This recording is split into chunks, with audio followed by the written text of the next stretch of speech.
Բարելույս հայրենակիցներ, օրը Կիրակի է, մեր ուզի եթերի օրն է եւ համընկել է ազգային ժողովի նոր ձևավորված այս ազգային ժողովի առաջին նիստի հետ։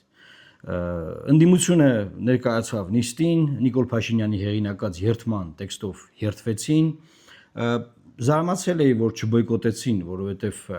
վեհապար հայրապետի կաթողիկոսը ներկա չէր, առանց կաթողիկոսի նիստը բացվեց, որը իդեպ օրենքի պահանջ է, եւ գոնե ուժեղ Հայաստանը, որ քաղաքականություն է մտել եկեղեցուն պաշտպանելու համատեքստում, չպետք է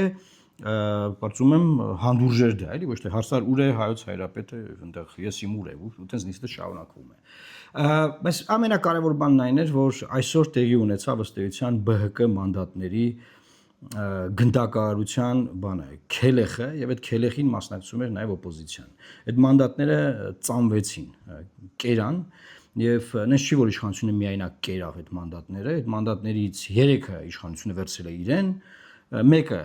հասել է ուժեղ Հայաստանին եւ մեկը հասել է Հայաստան Դաշինքին։ Այսինքն օպոզիցիան իշխանության հետ միասին մասնակցելով այս process-ին, վերցնելով իր փայը, լեգիտիմացրեց ԲՀԿ-ի մանդատների ալափը, կարելի է ձեով ձևակերպել։ Սա ֆունդամենտալ հայտարարություն է եւ որևէ մեկը չկանգնեց այնտեղացի, որ մեր եւս 5 ընդդիմադիր գործընկերներ պետքա լինեին այստեղ, սակայն դուք վերցրել եք այդ մանդատները, որտեղ որ հանկարծ ասեր, Ռուբինյանը ընդդեղից ասելու էր, հա, լսեք, մենք որ վերցրել ենք, մեզ 3 հատ էր պետք, 3 հատ ենք վերցրել, բայց մի հատ է ձեզ ենք տվել։ Էս ի՞նչ եք խոսում։ Ու բնականաբար ոչ ոք բան չխոսաց։ Եվ քանի որ տեսանք, որ ըստ էության գործարքներ են տեղի ունենում, չէ, գործարքներ են տեղի ունենում, այսինքն գործարք առաջին օպոզիցիան օքեյ է, որ ԲՀԿ-ի մանդատները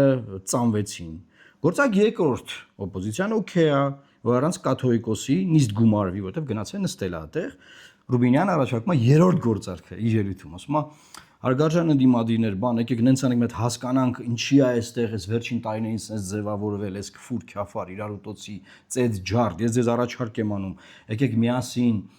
բան, давайте жить дружно, ոնց որ հիմա շատ дружный նստած են, եւ չէ՞ տենց առաջարկ անում, բան, եւ ես հասկանում եմ այս առաջարկը, parza չի ստացվելու, հետո իշխանությունն ասելու է դե մենք առաջարկել էինք, որ իրար ցիվիլ աշխատենք, դուք չուզեցաք, այդ դրա համար հիմա մենք կծեցենք օրինակ Էդգար Ղազարյանին կամ չեմ ես իմում։ Էական չի, բայց հարցն այն է, որ արդեն հիմքերը դրված այս process-ի շատ վատն են։ Այսինքն մարդկանց ակնկալիքները այն տեքստերով, որ մտել է այս խորհրդարան, այս օպոզիցիան, արդեն առաջին օրը այս 3 արձանագրում արդեն ես ձեր համար անում եմ։ Բայց ուզում եմ որպես նախկին խորհրդարանական մի քանի բան ասել։ Ուրեմն սահմանադրությամբ, ԱԺԿ-ակարգ սահմանադրական օրենքով ընդդիմությանը հասնում է ինչ որ հանձնաժողովներ, կա Դոնթի բանաձև, ովքեր չեն ճանաչում Դոնթին, կարող գնան ծանոթանան Դոնթի հետ։ Այդ Դոնթի բանաձևը դե բարձա ովքեր են գրել, եւ Դոնթի բանաձևի համաձայն ընդդիմությանը կարող է հասնել հանձնաժողովի նախագահների տեղեր։ Հիմա այնտեղ հարցեր են տալիս իրար, հա մի հատ էլ ազգային ժողովի փոխոսնակ։ Մենք տեսել ենք թե ինչ տխրահարճակ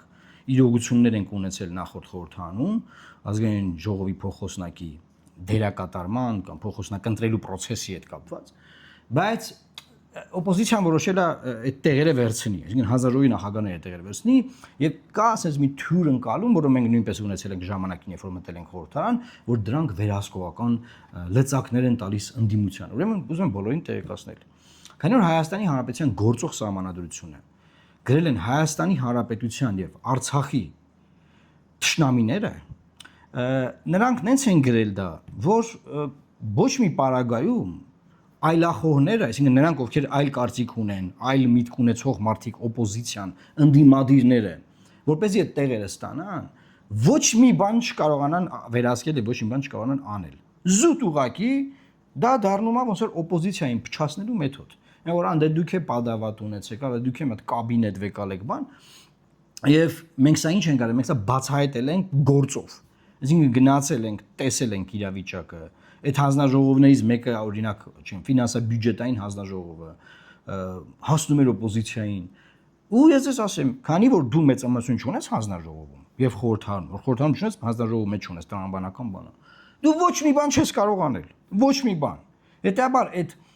ամեն, ասենք, օպոզիցիան պետք է նախագահի տեխնացու առաջադրի, չէ՞, որևէ հանձնաժողովի, որը իրան անգել։ Դա գնում է մի հատ նվաստացման գործընթաց, որ այդ հանձնաժողովի նախագահին առաջարկում ես, պետք է իրանք կընտրեն, եթե իրանք չի դզում այդ մարդը չեն ընտրում, կարող է 3 ժամ աշխարհամենավատ հարցերը տան, հանեն այդ մարդու նախքին գրառումները դնեն դեմը, ասեն հիմա էլ ես sense կարծում դու, նվաստացուցիչ մի հատ գործընթացով անցկացնեն այդ ընդդիմադիր այսպես կոչված որևէ մեկին որ առաջադրվել, հա, վերջում էլ չընտրեն։ Հասկանում եք ինչա։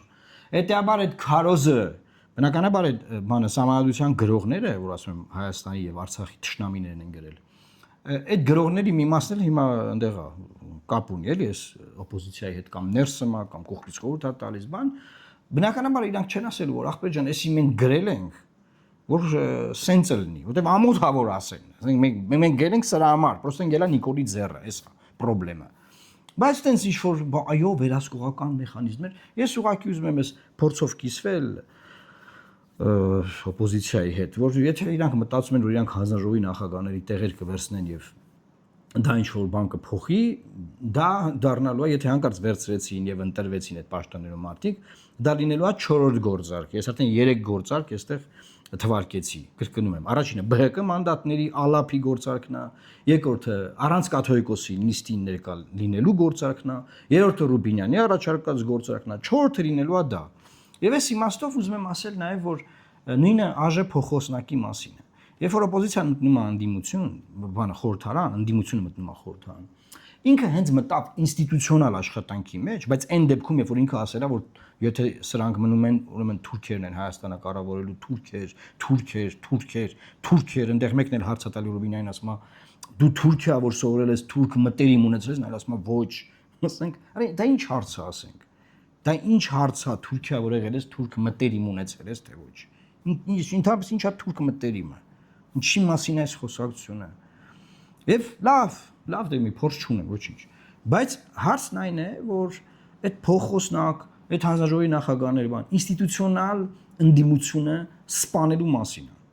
ոչնչացնելու մասին է։ Եվ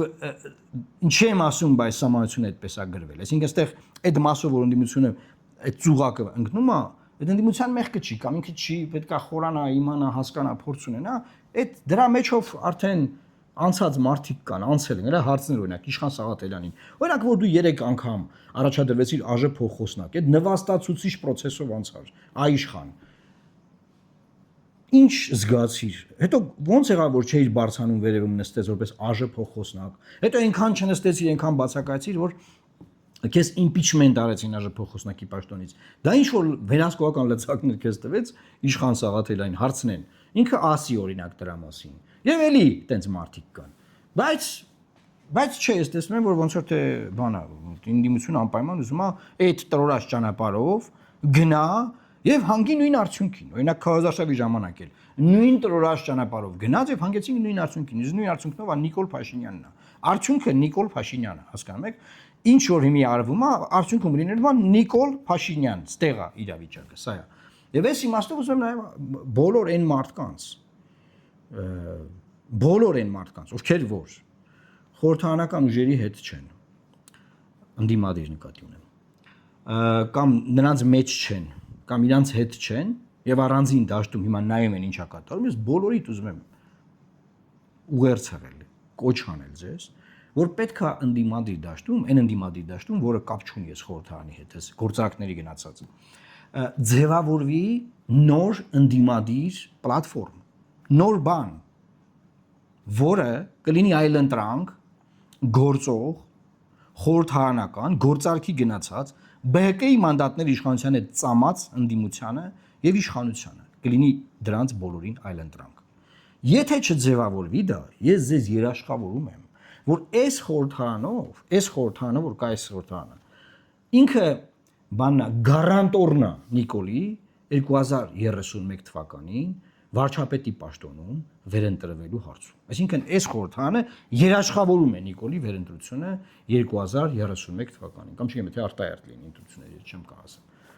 Այսինքն, եթե այս իրողությունները մենք չենք sense խարխելում փոխում, այդ անգլերեն ասած settings-ները մենք չենք փոխելու, կարգավորումները, ուրեմն ամեն բան մնալու այնպես ինչպես որ կա,